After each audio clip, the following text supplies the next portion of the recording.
арттыруға бола ма деген арқылы оқушылардың шығармашылық қабілетін арттыруға бола ма? Жалпы креативті жазбалар деген не? Креатив дегенді қалай түсінесіздер?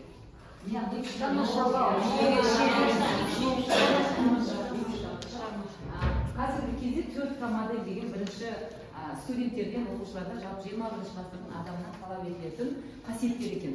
Олар 4К деп аталатын себебі орыс тіліндегі к-дан басталатын 4 сөз.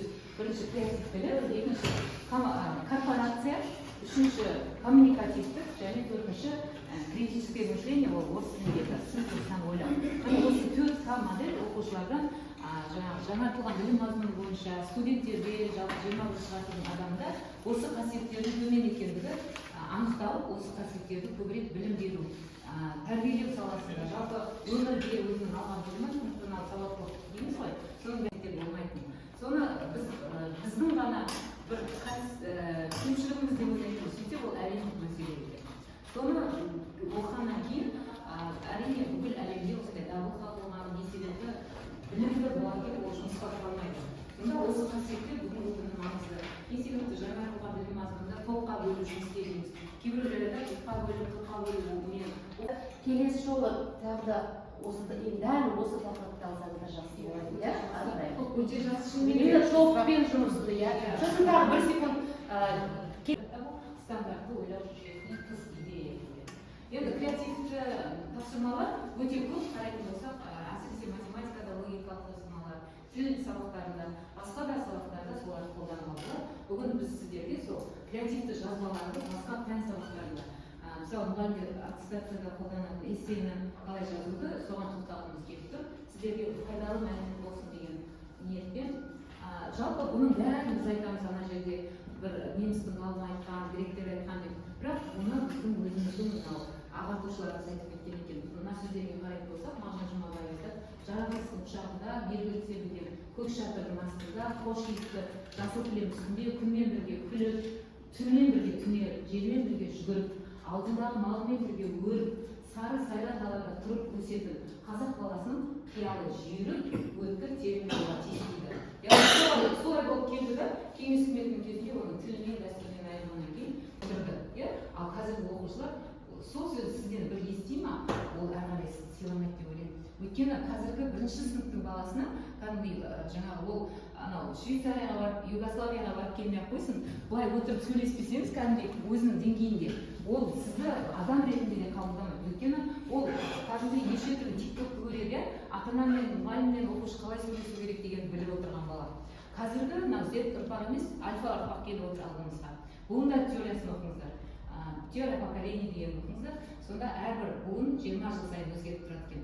Біз Z ұрпақты оқытамыз. Көп білімді түрледі. Ол қарым-қатынас икемді және өздеріне сондай қарым-қатынас күтеді. Сол туралы сіздерге кішкене айтып бердім. Келіп тұрған. Сіздің қолыңызға жазылған Әріптестер қалай ажыратып аласыз? Оны сол қазір сағыныш қалай айтатын болар. Сол жерде сіз қызықтыруыңыз керек өзіңіздің сабағыңызға.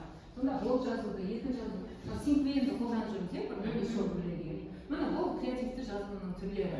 Осыларды қолданатын болсаңыздар, сізде ол әрі қарай енді бізде жалғастырады кенжесетімді. Сізде жаңағы айтып тұрсыз ғой креативті. Соны қай оқушымыз қандай нәтиже берді, сонымен бөлісіңізші бізбен. Чтобы біз оны практикада қолдана аламыз. Әйтпесе синклейм бар, эссе бар, бәріміз білеміз ғой. Оны кім қай жерде қалай қолданды, қандай нәтиже алды.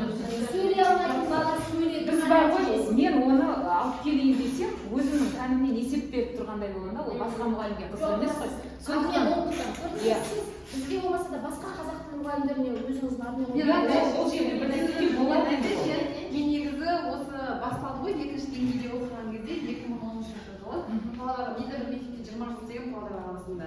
Оның ішінде 16 жыл әдісімен бірлестігін басқан, одан зауыш болдым, сосын оқып кеттім ғой. Сонда мен мына креативный письмо деп тұрсыз ғой, мен оны өзім қолданамын. Мен оны айтқам өзіме жүрек тақырыбында қолдандым биологияда. Мысалы, бүгінгі бізде қандай ол шекем, жүрегі таза тәрбиеленушілерді шығарады. Ол алған білімін өмірде қолдана алатын шығармашыл тәрбиеленушілерді шығарады. Ол бойына барлық жақсы қасиеттерді жинаған, әлемдік бәсекелестікке лайықты тұлғаны тәрбиелеп шығарады. Армансыз адам қанатсыз құспен тең. Арман адамның қалауынан туатын дүние. Неге қанатсыз құс? Себебі құс жаратылысының үшін өмір сүру үшін жаралған. Биік төбедегі ешбір кедергіге қарамастан самғай береді. Сол секілді адам да өмірінің әр бөлігінде армандауды тоқтатпайды. Сол арман негізінде мақсат құрады. Сондықтан армансыз өмір сүру ол мүмкін емес.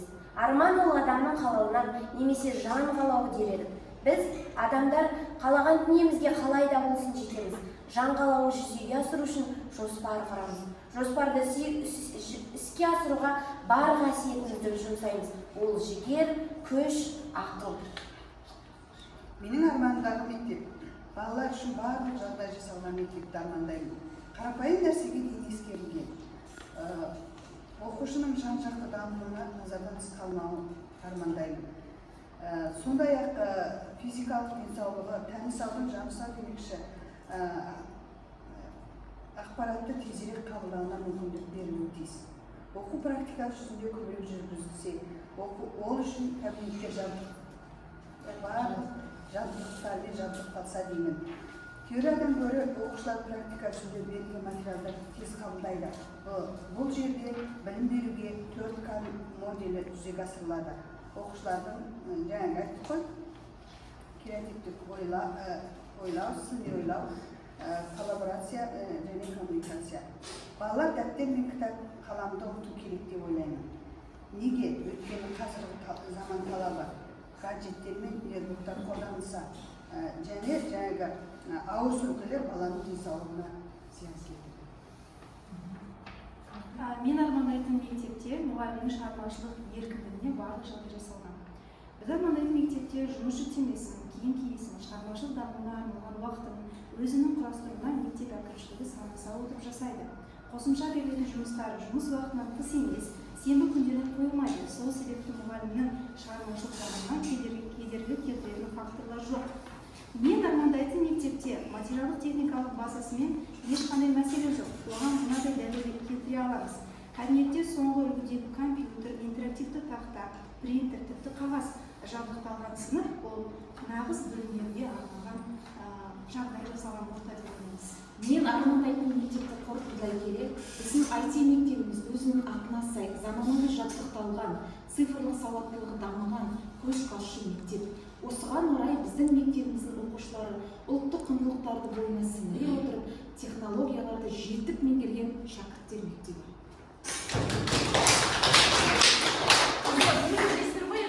Мына кіріспесінен қорытындысында аз процент болады, көбінесе негізгі бөлімдерде.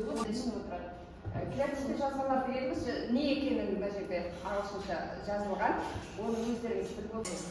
Енді сол жерде қарай жазылған ауызша былай видео жайлы өз ойларын айтады, немесе бір оқушы өзіне мысалы өзінің басынан өткен оқиғаны айтады да соған үйренгеніміз бірінші 4К-ны үйрендік, естенің үш құрылымын және теорияны практикада қолдану және мінсіз мұғалім болу керектігін үйрендік. Мен үйренген 4 мәліметті қазір жерде отырған әріптестер аяқтайын деп отырмыз. Негізі әдіс тәсілдердің бәрін мұғалім бұлай жобасын біледі ғой да, бірақ менің жаңа бір үйренген бір мәліметім мына оқушылардың ұстаздарға айтады ғой, бастан аяқ деген сияқты қарайтынына таң қалдым, жаңағына қас әсіресе. Мен соны бүгін бірінші естідім, мысалы. Мен соны үйрендім. Ал менің білген мәліметім, мен өстен ұмытып қалыптым, соны есіме түсірдім. Өте қызықты болды, өте керемет ұнады, сол еске түсті.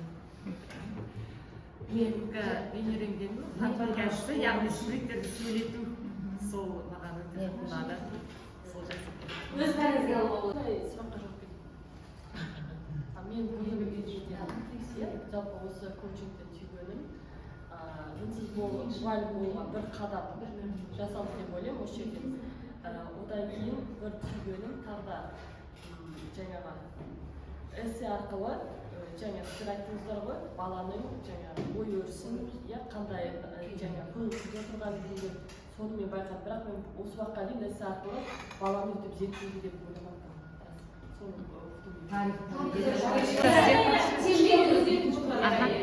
Ал тыңдаймыз. Алған әсерім мысалы бүгін біз келмесек барлығымыз тренингке келмесек үйде тағы да бір үйдің тірлігімен шебер тіршілікпен айналысушы едік.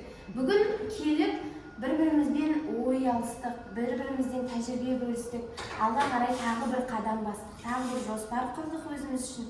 Сол және де жақыннан таныстық, жаңадан келген мұғалімдермен.